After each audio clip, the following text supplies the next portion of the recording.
The overt topic for this evening is spiritual sensitivity. Once we're secure, then what?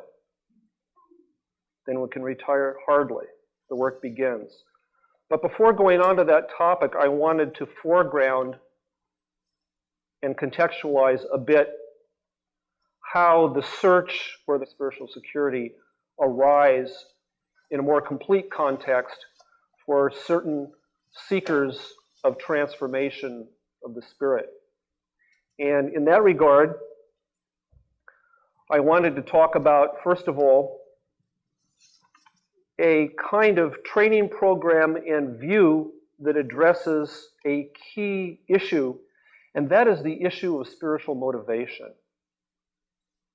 And how, at any point, it seems, one may be assailed by or flag in one's best energy in the service of what one knows in one's heart is truly in the service of oneself and others. It is not my read on the tradition and the texts and the teachers that I've studied with that once you hit the yellow brick road, it's all fun and games from there. But rather the contrary. There's a famous phrase of Patrul Rinpoche's that the more profound the engagement or realization, seemingly the greater the provocations that would draw one away from that. Which is an interesting model to consider for those of us who have succumbed to the siren song, temporary or not, to certain New Age versions of spirituality, which seem to suggest just get with good heart, open your heart up, and everything will be well. Au contraire, it seems to say in the original Tibetan. That is, that the enterprise known as being human is so improbably amazing that our ability to monitor and reflect back to ourselves a full picture of all of the transformational dynamics that are going into our being, our moving, is paltry. We rarely know. So the issue of motivation and backsliding is something that is addressed very early on in most of the spiritual programs within the Buddhist tradition. And it's said that there's an actual order in which it's considered efficacious to reflect on one's motivation. But that any of the topics that I'm going to mention are a full meditation and are useful. And as a class, these are referred to as topics of contemplation which reverse or turn back our motivation toward spiritual transformation and away from the traps of materialism and nihilism. And it's said that at any point in the journey, we may find that our motivation is flagging, and therefore it's never the case that it's not worthwhile to reflect on these. The very first is to contemplate, to reflect, to consider, to draw into the heart the improbable rarity of this present situation of being human. And to think deeply and continuously on how improbable it is, how rare it is, how strange it is, how non-ordinary it is, how not trivial it is, how unsuperficial it is, how unpredictable it is. And it's said that as one contemplates this for however long, if one does it right, then there's a specific kind of reversal or turning of our attitude which will occur. And in the Tibetan, Patrul Rinpoche uses just two words, ninglang, which means one will find oneself taking up what is essential.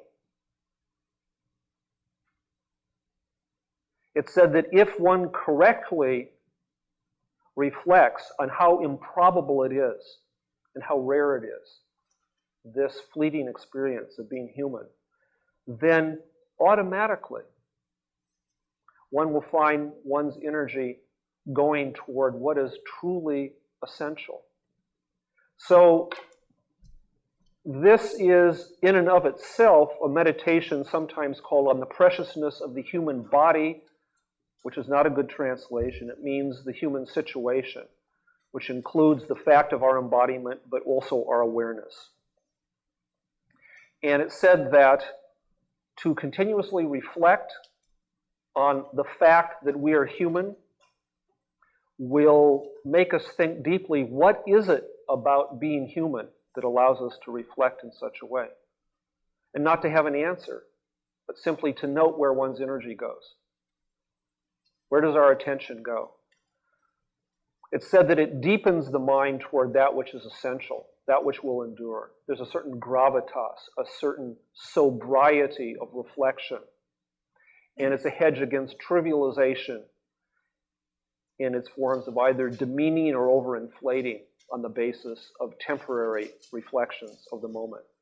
And this, in and of itself, is considered a very efficacious and beneficial way of turning our attitude continuously into or back onto paths of spiritual transformation.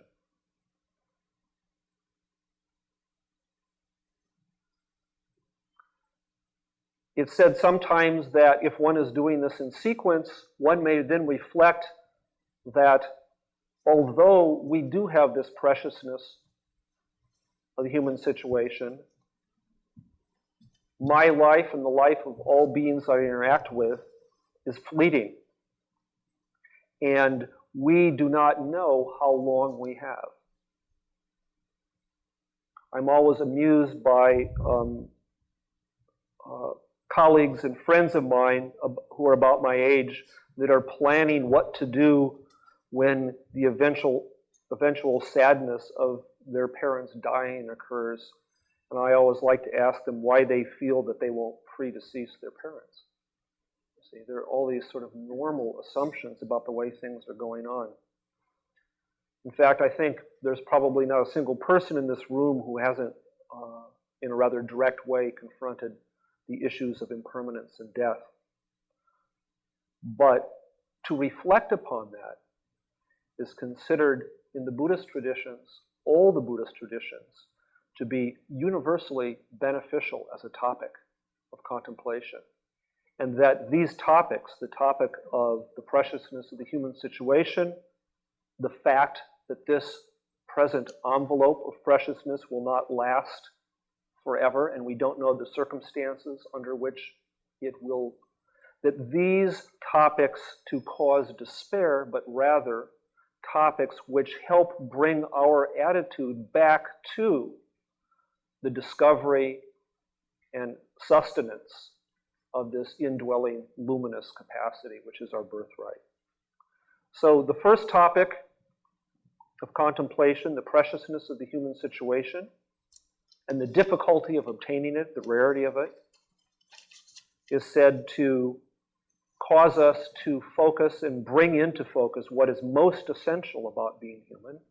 And it's said that the topic of meditation on how this present precious situation is impermanent and will not last causes there to be a release of intentions and attitudes as an encouragement to, with perseverance, keep to this essential insight. So the first is to cause us to take up what is essential, what is most profound and worthwhile about being human.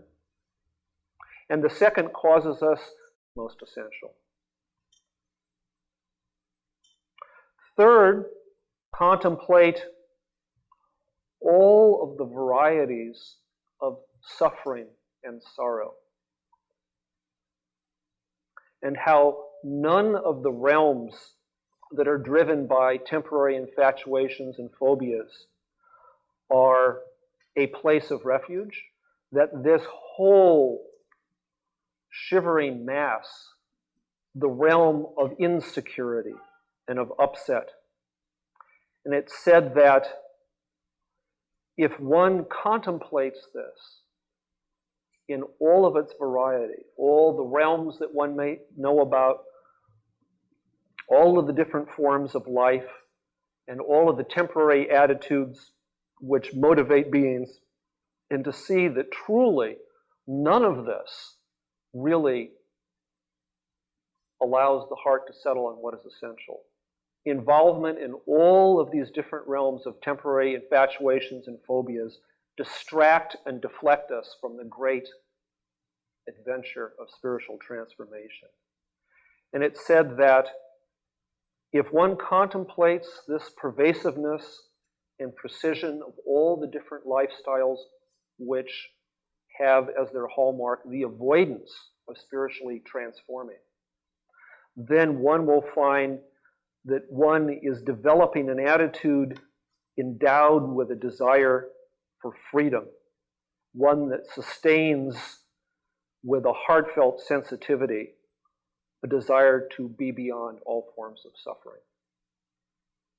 And this topic of wanting to get out and be beyond these unsatisfactory modes is, as I said last time, likened a bit to what in Western recovery programs is called bottoming out. Just had enough. And the term that's used in the Tibetan tradition is ngejung, which means a kind of certain definite turning out and away from sorrow and its causes. And this definite turning, this is sometimes in very flat translations, kind of Puritan-like, called revulsion for samsara. Just say no. But it's not simply a turning away from, it is also a turning towards peace and well-being. It is turning toward a security that is not temporary, not buoyed up by the infatuations of the moment, but rather sustained by the continuously open and responsive ground of our very being, which, as I mentioned before, is imaged as a luminous indwelling presence, truly an awakening force.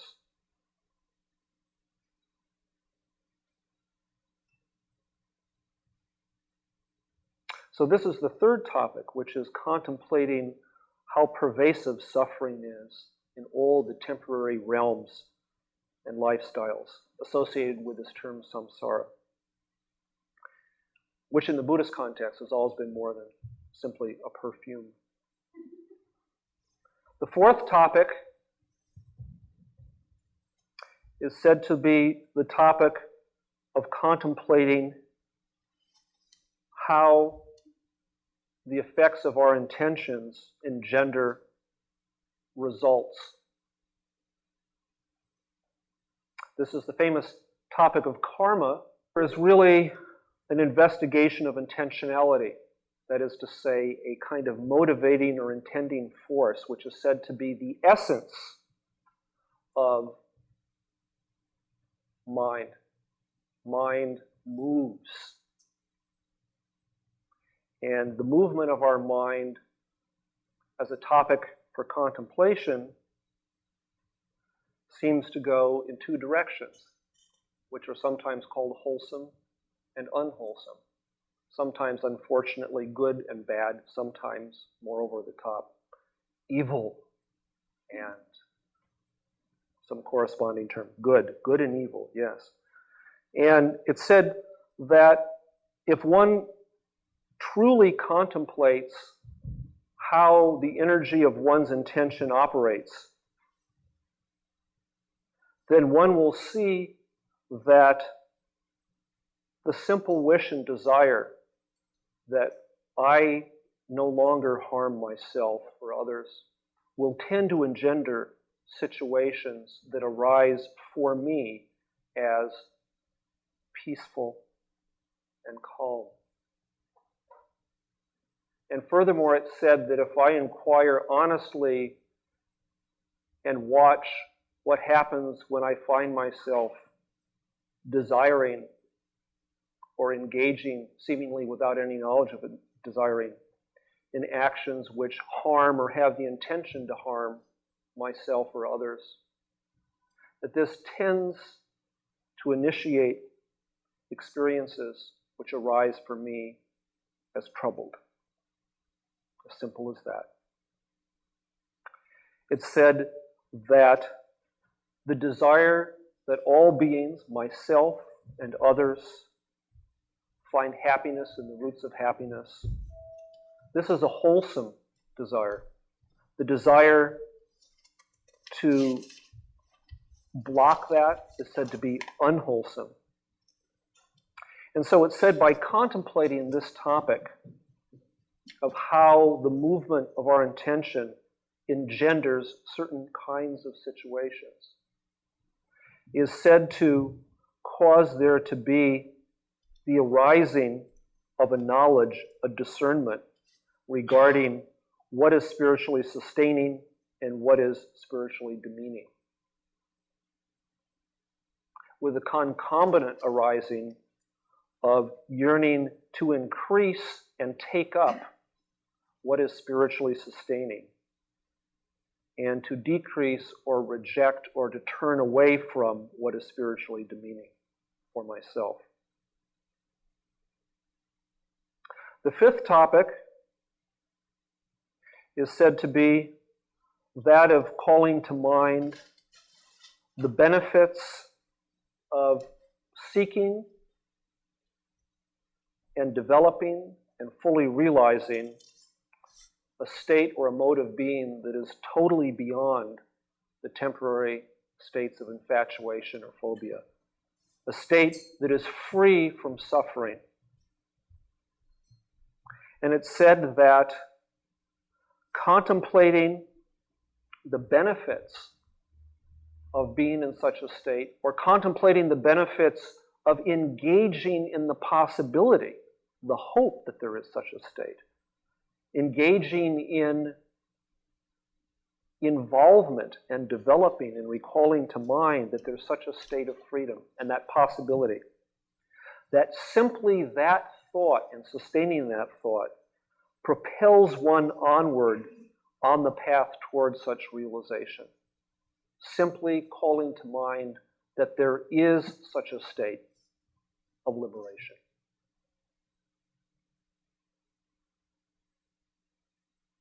Sixth, and finally, in such an enumeration, and there are many, it's said that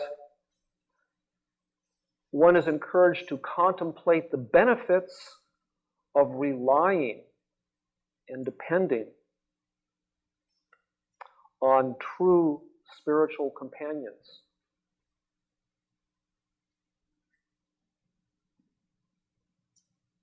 And it's said that a true spiritual companion is one who, in their own life, is, according to their capacities, similarly engaged in bringing to heart what is most essential about the human situation, bringing to heart and stabilizing the discernment between what is spiritually enhancing and what is spiritually demeaning, and trying to bring forth, as is appropriate in their lives, modes of conduct which lessen suffering and enhance a sense of well-being.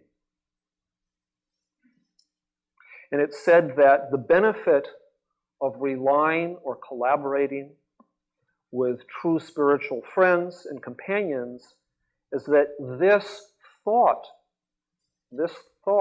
of relying on such companionship itself sustains us in training and engaging in conduct which is actually in accord with the ultimate intent of the teachings of the Buddha, which is full and continuous liberation from all forms of suffering.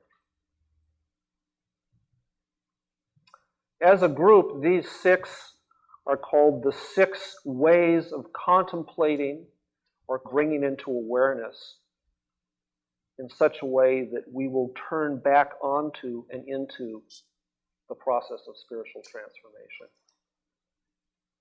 And it's said that at any point in our adventure in such a path, when one may find that one is challenged or provoked by energies of blockage, spiritual lethargy, and of all of its amusing demonic forms, that it may be beneficial to contemplate any one of these topics or all of them as fits.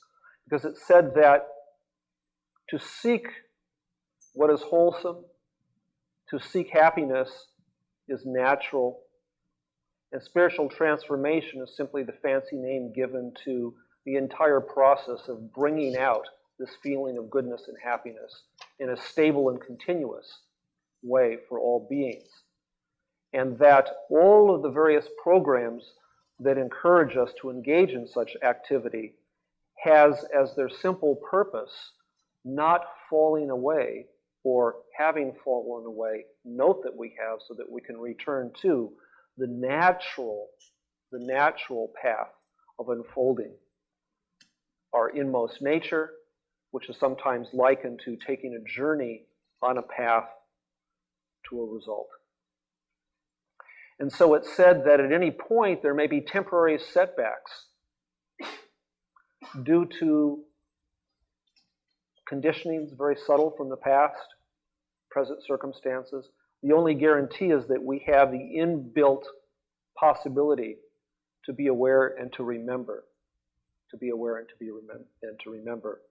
And that when one is feeling despairing or crowded or spiritually challenged, it's said that any of these 6 topics is quite beneficial to recall because they detrivialize, they deepen, and they return us back to our own natural good energy. And we can't know beforehand what may be the trigger for bringing us back onto the path. So they're always beneficial. I like to stress this because for those of us who've engaged in the seemingly arduous task of practices at one point, as a group, these 6 or 4 sometimes are said to be the outer, the external preliminaries, as if having done that, one can get on with the real business of life. Hardly.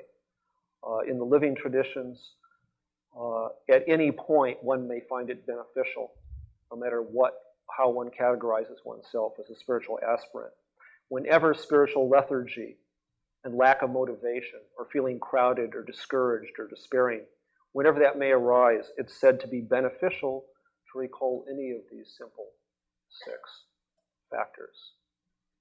The difficulty and preciousness of the human situation, how temporary it is, how all of the different forms of suffering and all those different temporary lifestyles are not a true refuge, how our intentions engender situations that are either spiritually demeaning or spiritually enhancing and sustaining, the benefits of a continuous state of freedom, and how wonderful it is to rely on the companionship of true friends. All of these are beneficial.